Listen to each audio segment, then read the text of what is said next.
안녕하세요. 이번 시간 강의를 맡게 된 신정맥과 김원식입니다. 선생님들에게 소개할 내용은 하이포나트레미아, 하이퍼나트레미아입니다. 어떤 걸 주제를 할까 고민을 하다가 전해질 불균형을 선택하였는데요. 대부분의 과에서 이번 환자를 보게 되면 여러 종류의 플루이드를 사용하게 됩니다. 그런데 우리는 이 각 플루이드가 어떤 특징을 갖고 있는지 잘 모르고 이 플루이드의 전해질이 어떻게 들어가 있는지 잘 모르고 씁니다.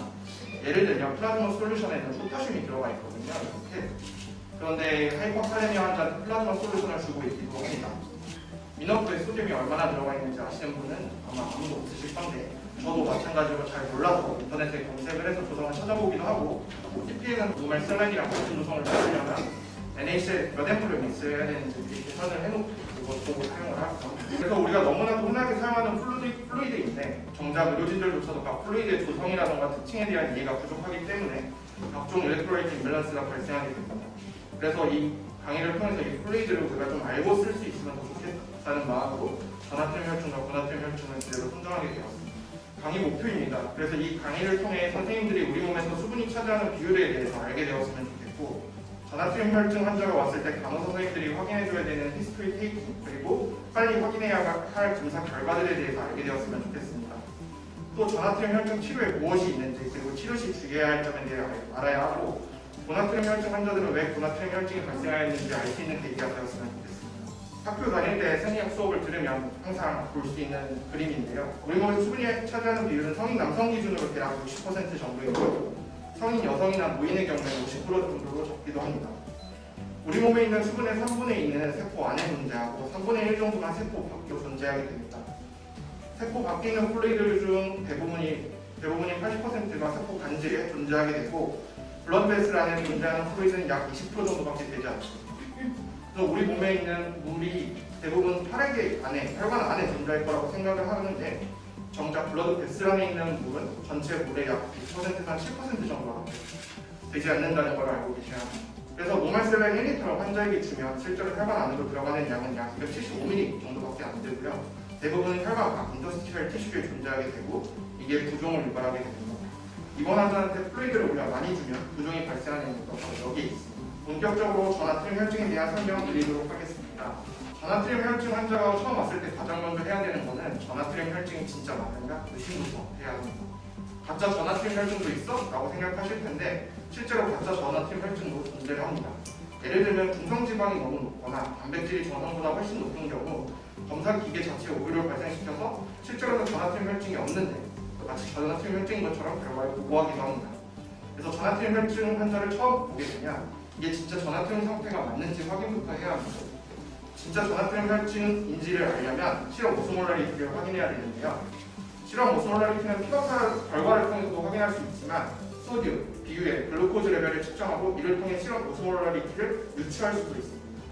실험 오스몰라리티를 계산하는 식은 이와 같은데요. 그런데 블러드 글루코즈랑 비유엔에는 각각 18, 2.8이라는 분모가 있어서 혈당이 엄청나게 높거나 비유엔이 엄청나게 높지가 않다면 실험 오스몰라리티에 미치는 영향은 미미합니다. 그래서 우리는 간단하게, 심플하게 실험 소듐에 2를 곱하면 실험 오스몰라리티라고 계산할 수 있습니다. 예를 들면 소듐 120ml 이퀄런트인 환자가 있다면 실험 오스몰은 대략 240 정도가 될 거고 정상인 280에 비하면 많이 낮은 수치가 될 것입니다. 그래서 우리는 피검사를 통해 확인한 실험 오스몰과 계산값이 비슷하게 나온다면 트루 하이포나트레미아라고 진단을 할 수 있습니다. 반면에 계산값과 달리 실험 오스몰라리티가 정상이라면 실험 소듐이 정상임에도 불구하고 하이프로틴이나 하이티지로 인한 검사 결과에 오류가 있는 슈도 하이포나트레미아, 거짓된 하이포나트레미아의 경우가 될 것이고, 만약 오히려 실험 오스몰라리티가 정상보다 높다면 소듐이 아닌 오스몰라리티를 발생하는 다른 물질, 예를 들면 글루코즈라던가 만니톨이라던가 이런 걸로 인해서 실험 오스몰라리티가 올라가고 이로 인해 혈관에 수분이 많아지면서 상대적으로 소듐이 부족해지는 하이퍼 오스몰라 하이포나트레미아라고 진단할 수 있습니다. 그래서 전하트륨 환자가 온다면 실험 오스몰라리티를 가장 먼저 확인을 해야 하고 이를 통해 진짜 전하트륨 혈증 환자가 맞는지 확인을 해야 합니다.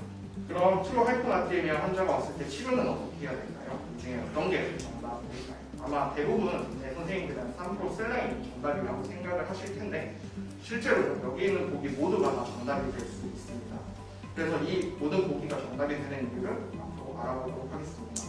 트루 하이포나트레미아가 확인이 되었다면 다음으로 해야 할 일은 전하트륨 혈증의 발생 원인을 찾는 것입니다. 이를 위해 가장 먼저 해야 될 것은 복용 중인 약제를 확인하는 건데요. 전하트륨 혈증을 유발할 수 있는 대표적인 약이 사이아자이드, 클로사리돈, 그 다음에 데스모텔신과 같은 약물들이 있습니다. 그래서 이러한 약제들을 복용 중이지는 않는지 확인이 필요한데요. 그런데 환자들은 본인이 내가 사이아자이드를 먹는다, 데스모텔신을 먹는다 이렇게 말하는 환자는 아무도 잘 없죠. 그래서 보통은 혈압약을 먹는다고 표현을 하거나 비뇨기과 약을 먹는다고 표현을 합니다. 그래서 전하트륨 혈증 환자가 온다면 복용 중인 약제에 대한 히스토리 테이킹을 빨리 해야 하고, 만약에 혈압약이나 비뇨기과 약을 드신다고 표현을 한다면 이 약들이 어떤 약인지를 명확히 파악하는 것이 중요합니다. 그런데 이뇨제에는 종류가 여러 가지가 있습니다. 다양한 종류가 있는데 이런 모든 이뇨제들이 다 전하트륨 혈증을 유발하지는 않습니다. 오른쪽 그림은 소변이 만들어지는 과정을 배울 때 배우는 그림인데요. 사구체에서 만들어진 소변이 어센딩 링 디스트럴 튜브를 컬렉팅 덕트를 거치면서 전해질들이 제거스되고 수분도 제거스되면서 소변이 농축되는 과정을 거치게 됩니다.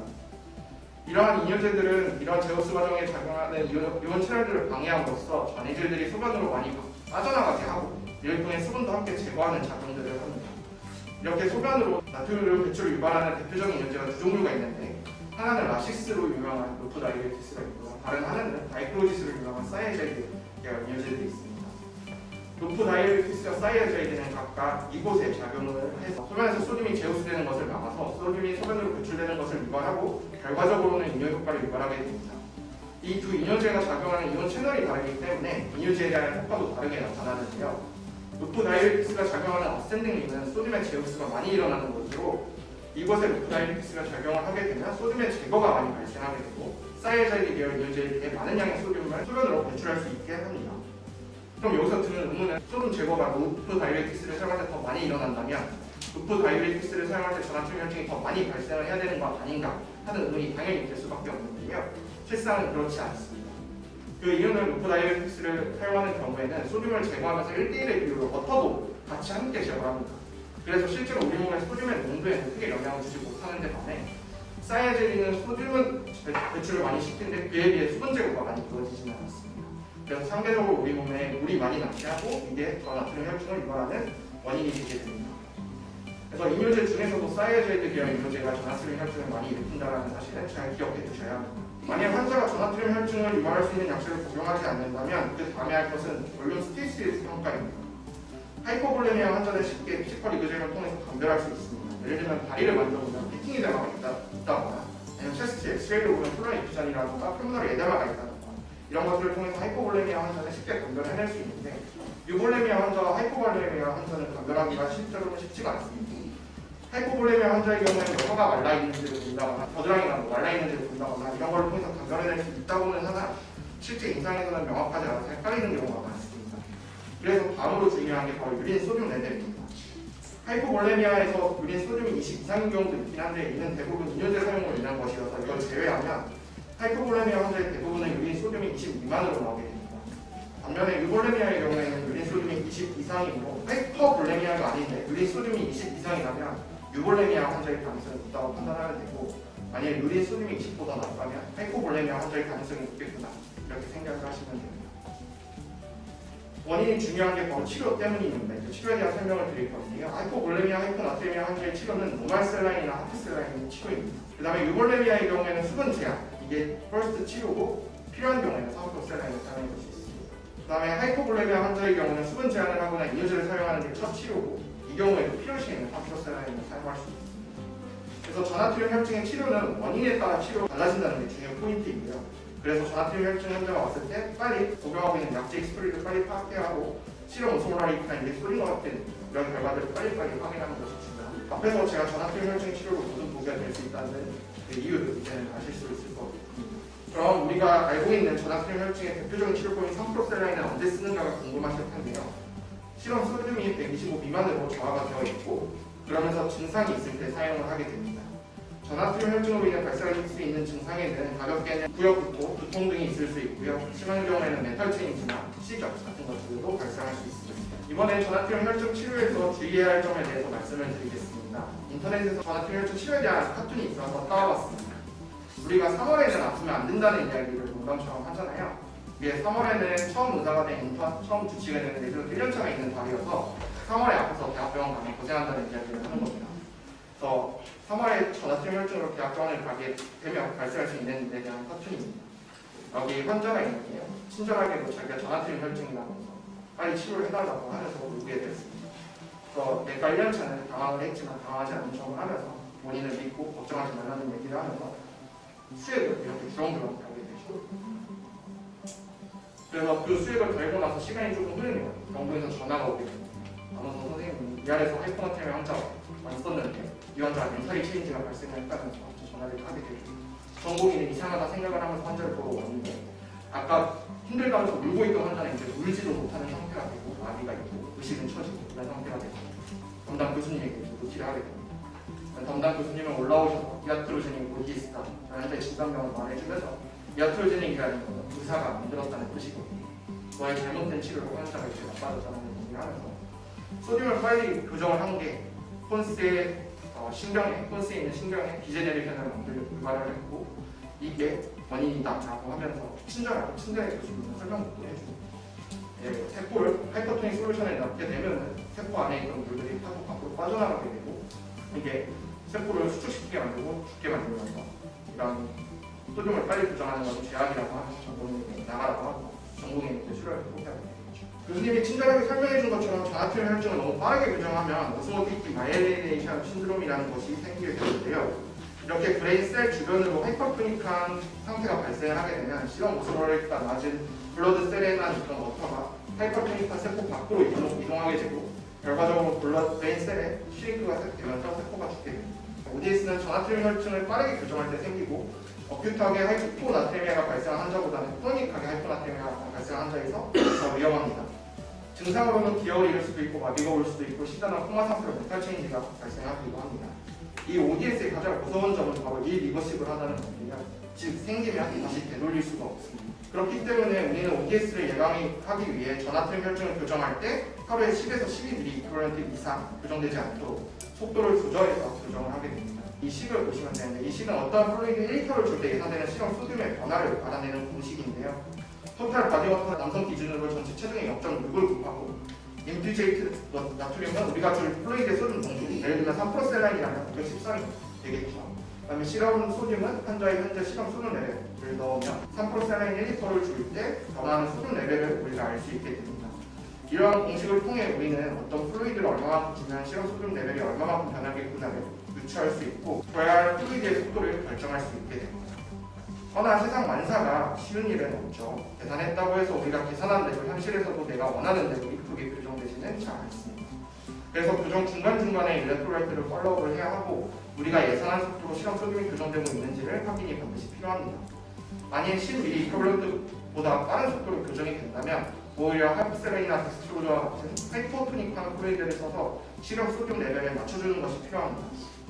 다시 한번 강조하지만 ODS는 되돌릴 수 없기 때문에 예방하는 것이 필수입니다. 그래서 하이포나트레미에 대한 정리를 다시 한번 하자면 전화트레미 혈증 환자가 온다면 일단 실험 오스몰라리티를 확인해서 트루 하이포나트레미인지를 확인을 해야 하고요. 진짜 전화트레미 혈증이 맞다면 약물로 인한 것인지는 아닌지 약제 조사를 먼저 해야 합니다. 약의 원인이 없다면 첫 번째로는 환자의 블룸 스피크스를 평가해서 하이퍼볼레미아 환자를 감별을 해야 하고 헷갈리는 유볼레미아와 하이퍼볼레미아는 유린 소듐을 가지고 구분을 해야 합니다. 전화트레미 혈증의 원인을 찾았다면 원인에 따라 치료 방법은 다 달라지고 플루이드를 사용해서 교정이 필요하다면 얼마만큼의 속도로 교정을 했을 때 얼마만큼 변할지를 미리 계산하고 속도를 결정해야 합니다. 그리고 절대 하루에 10 이상의 소듐이 교정되지 않도록 플루이드의 속도 조절과 일렉트로라이트 펄업이 반드시 필요합니다. 다음은 고나트륨 혈증인데요. 고나트륨 혈증은 간단해서 짧게 설명드리도록 하겠습니다. 고나트륨 혈증의 원인은 단 하나라고 생각하셔도 무방합니다. 탈수이고요. 우리 몸은 실험 오스몰라리티에 굉장히 예민하게 반응을 해서 탈수로 인해 실험 소듐이 정상보다 1만 올라가도 갈증을 느껴서 물을 마시게 합니다. 즉 정상적인 환자에서는 고나트륨 혈증이 발생하기가 매우 어려운데 이는 소듐이 정상보다 조금만 높아도 우리는 물을 찾아서 마시기 때문에 고나트륨 혈증은 정상 환자한테서 발생할 수 없습니다. 그런데도 불구하고 하이퍼나트리미아 환자가 발생을 하려면 갈증을 느낌에도 물에 접근할 수 없는 환자, 즉 베드리든으로 누워있는 환자에게서만 하이퍼나트리미아가 발생할 수 있습니다. 그래서 하이퍼나트레미아의 치료는 물에 접근할 수 없는 환자에게 플루이드로 물을 채워주는 것이 치료가 됩니다. 하이퍼나트레미아와 마찬가지로 하이퍼나트레미아에서도 소듐의 빠른 교정은 독입니다. 하이퍼나트레미아가 발생을 하게 되면 브레인 셀에서 외부로 수분이 이동하면서 브레인들이 서그라들게 됩니다. 시간이 흐르면 브레인도 높아진 오스몰라리티에 적응을 하면서 브레인 셀 안으로 오스몰라리티가 올라가게 되고 결국에는 평형을 이루게 돼요. 평형을 이루게 되면 다시 브레인이 여기 그림처럼 빵빵하게 다시 부풀어서 원래 상태로 돌아오게 되고, 이러한 상태에서 갑자기 하이퍼나트레미아가 순간적으로 해결이 된다면, 즉 브레인 바깥쪽의 오스몰라리티가 갑자기 떨어지게 된다면 상대적으로 브레인 셀의 바깥에 비해서 오스몰라리티가 높아지는 상황이 발생을 하고, 그러면 수분은 브레인 셀 안으로 들어와서 브레인 에데마를 만들게 됩니다. 이러한 이유로 하이퍼나트레미아에서도 하이퍼나트레미아와 같이 교정을 천천히 하는 것이 중요합니다. 그래서 수분 부족량을 채워줄 때는 부족량을 계산해서 부족한 양을 한 번에 보충하는 것이 아니라 수일에 걸쳐 나누어 보충을 해야 하는데요. 부족한 수분을 계산하는 식은 여기 워터데피시 공식을 통해서 구할 수가 있고요. 이 식을 통해서 하루에 보충해야 할 양을 정하면 실제로는 거기서 약 500에서 1000cc를 더해서 보충을 해야 합니다. 이유는 인센시블 로스라는 것을 고려해야 되기 때문인데요. 우리가 숨쉬고 땀을 배출하면서 잃는 수분이 하루에 한 500에서 1000 정도가 돼서 이 정도를 추가로 보충을 하는 것을 잊지 말고 보충량에 더해줘야 합니다. 그리고 전화트림 혈증과 마찬가지로 교정기의 일렉트로라이트를 팔로우하면서 내가 예측한 대로 변화하고 있는지 확인이 필요합니다. 하이퍼나트레미아에 대한 정리입니다. 하이퍼나트레미아 환자의 대부분의 원인은 혈수이며, 하이퍼나트레미아가 발생하는 환자는 갈증이 생겨도 스스로 물에 접근할 수 없는 환자, 즉 빼드리든 환자에서만 발생합니다. 하이퍼나트레미아의 교정은 프리워터 데피시를 계산한 후에 수일에 걸쳐 나누어서 보충을 해줘야 하고요. 이때 인센시블 로스를 잊지 말고 포함해서 교정을 해줘야 합니다. 하이퍼나트레미아도 하이포나트레미아와 마찬가지로 빠른 속도로 교정을 한다면 세레브랄 에데마와 같은 부작용이 발생하기에 하루 10 이상 교정되지 않도록 일렉트로라이트를 팔로우하면서 속도를 조절해야 합니다. 여기까지가 전화트림 혈증, 전화트림 혈증에 대한 이상으로